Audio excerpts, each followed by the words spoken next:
हरे कृष्ण कृष्ण कृष्ण हरे हरे, हरे राम राम राम हरे हरे। तो प्रिय श्रोताओं, आप सभी का मेरे YouTube चैनल पर स्वागत है।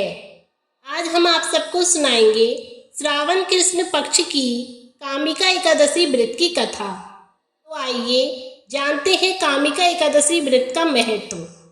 अर्जुन ने कहा, हे प्रभु, मैंने आषाढ़ माह के शुक्ल पक्ष की देवशयनी एकादशी का सविस्तार वर्णन सुना।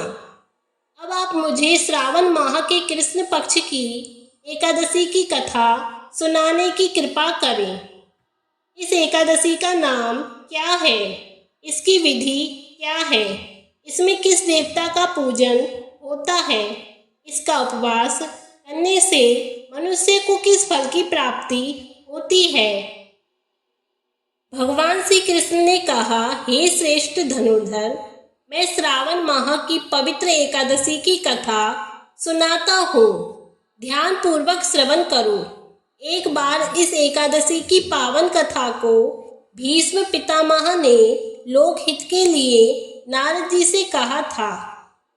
एक समय नारद जी ने कहा, हे पितामह, आज मेरी श्रावण के कृष्ण पक्ष की एकादशी की कथा सुनने की इच्छा है, अतः आप इस एकादशी की व्रत कथा विधान सहित सुनाइए। नारद जी की इच्छा को सुन पितामह भीष्म ने कहा, हे नारद जी, आपने बहुत ही सुंदर प्रस्ताव किया है। अब आप बहुत ध्यान पूर्वक इसे श्रवण कीजिए। श्रावण माह के कृष्ण पक्ष की एकादशी का नाम कामिका एकादशी है। इस एकादशी की कथा सुनने मात्र से ही वाजपेयी यज्ञ के फल की प्राप्ति होती है। कामिका एकादशी के उपवास में शंख, चक्र, गदाधारी भगवान विष्णु का पूजन होता है। जो मनुष्य इस एकादशी को धूप, दीप, नैवेद्य आदि से भगवान विष्णु की पूजा करते हैं, उन्हें गंगा स्नान के फल से भी उत्तम फल की प्राप्ति होती है। सूर्य ग्रहण और चंद्र ग्रहण में केदार और कुरुक्षेत्र में स्नान करने से जिस पुण्य की प्राप्ति होती है, वह पुण्य कामिका एकादशी के दिन भगवान विष्णु की भक्ति पूर्वक पूजा करने से प्राप्त हो जाती है। भगवान विष्णु की श्रावण माह में भक्ति पूर्वक पूजा करने का फल समुद्र और वन सहित पृथ्वी दान करने के फल से भी ज्यादा होता है।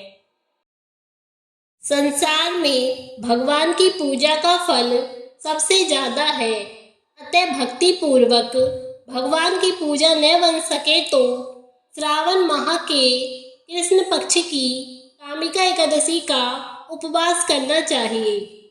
आभूषणों से युक्त बछड़ा सहित गोदान करने से जो फल प्राप्त होता है, वह फल कामिका एकादशी के उपवास से मिल जाता है। जो उत्तम द्विज श्रावण माह के कृष्ण पक्ष की कामिका एकादशी का उपवास करते हैं तथा भगवान विष्णु का पूजन करते हैं, उनसे सभी देव, नाग, किन्नर, पितृ आदि की पूजा हो जाती है। इसलिए पाप से डरने वाले व्यक्तियों को विधि विधान सहित इस उपवास को करना चाहिए। संसार सागर तथा पापों में फंसे हुए मनुष्यों को इनसे मुक्ति के लिए कामिका एकादशी का व्रत करना चाहिए। कामिका एकादशी के उपवास से भी पाप नष्ट हो जाते हैं। संसार में इससे अधिक पापों को नष्ट करने वाला कोई और उपाय नहीं है। हे नारद जी, स्वयं भगवान ने अपने मुख से कहा है कि मनुष्यों को आध्यात्म विद्या से जो फल प्राप्त होता है, उससे अधिक फल कामिका एकादशी का व्रत करने से मिल जाता है। इस उपवास के करने से मनुष्यों को न यमराज के दर्शन होते हैं और न ही नरक के कष्ट भोगने पड़ते हैं। वह स्वर्ग का अधिकारी बन जाता है। जो मनुष्य इस दिन तुलसी दल से भक्ति पूर्वक भगवान विष्णु का पूजन करते हैं, वे संसार सागर में रहते हुए भी इस प्रकार अलग रहते हैं जिस प्रकार कमल पुष्प जल में रहता हुआ भी जल से अलग रहता है। तुलसी दल से भगवान श्री हरि का पूजन करने का फल 1 बार स्वर्ण तथा 4 बार चांदी के दान के फल के बराबर है। भगवान विष्णु रत्न, मोती, मणि आदि आभूषणों की अपेक्षा तुलसी दल से अधिक प्रसन्न होते हैं। जो मनुष्य प्रभु का तुलसी दल से पूजन करते हैं उनके सभी पाप नष्ट हो जाते हैं। हे नारद जी, मैं भगवान की अति प्रिय श्री तुलसी जी को प्रणाम करता हूँ। तुलसी जी के दर्शन मात्र से मनुष्य के सभी पाप नष्ट हो जाते हैं और शरीर के स्पर्श मात्र से मनुष्य पवित्र हो जाता है। तुलसी जी को जल से स्नान कराने से मनुष्य की सभी यम यातनाएं नष्ट हो जाती है। जो मनुष्य तुलसी जी को भक्ति पूर्वक भगवान के श्री चरण कमलों में अर्पित करता है उसे मुक्ति मिलती है। इस कामिका एकादशी की रात्रि को जो मनुष्य जागरण करते हैं और दीपदान करते हैं उनके पुण्यों को लिखने में चित्रगुप्त भी असमर्थ है। एकादशी के दिन जो मनुष्य भगवान के सामने दीपक जलाते हैं उनके पितर स्वर्गलोक में अमृत का पान करते हैं। भगवान के सामने जो मनुष्य घी या तिल के तेल का दीपक जलाते हैं उनको सूर्य लोक में भी सहस्त्र दीपकों का प्रकाश मिलता है। अब हम जानेंगे कामिका एकादशी की व्रत कथा। एक गांव में एक वीर क्षत्रिय रहता था। एक दिन किसी कारणवश उसकी ब्राह्मण से हाथापाई हो गई और ब्राह्मण की मृत्यु हो गई।